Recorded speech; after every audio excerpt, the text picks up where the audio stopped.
What's up, guys? Today I'm gonna do a quick how-to for you guys, how to change your oil on the CRVs. Figure I'm gonna make little clips of stuff I do at the garage that some people might find helpful.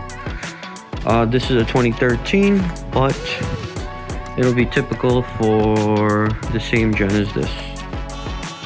So I'll make this a quick video, guys.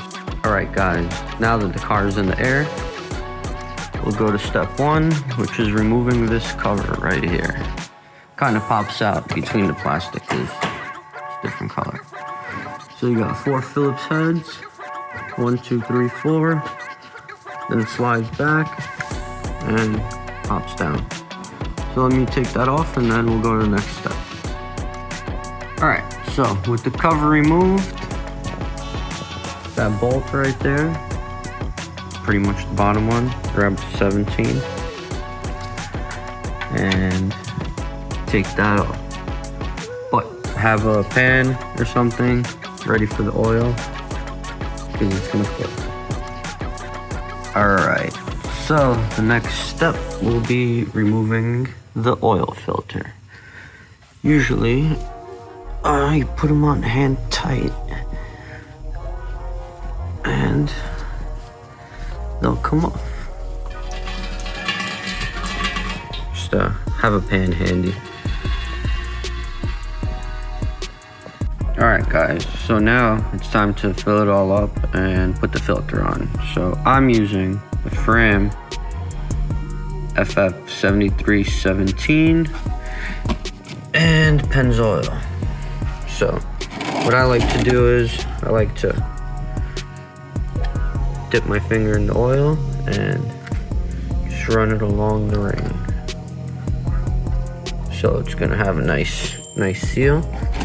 And then I also give it a little pre-fill. Let me try to not miss this.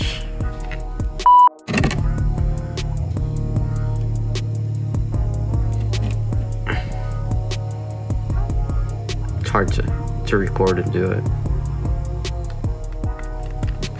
Oh my god. Terrible. Don't do this.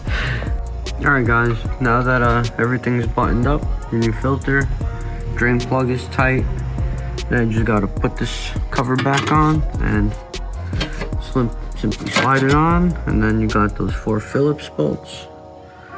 We're gonna need my other hand, otherwise I'm gonna make a mess again. But yeah, we'll go to the next step. Lastly, just take your oil of choice and pour it in. It says 4 quarts for CRV.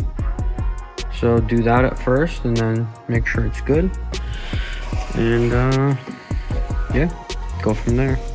Again, I'm using Pennzoil 0W20. High mileage because this thing has like 150,000.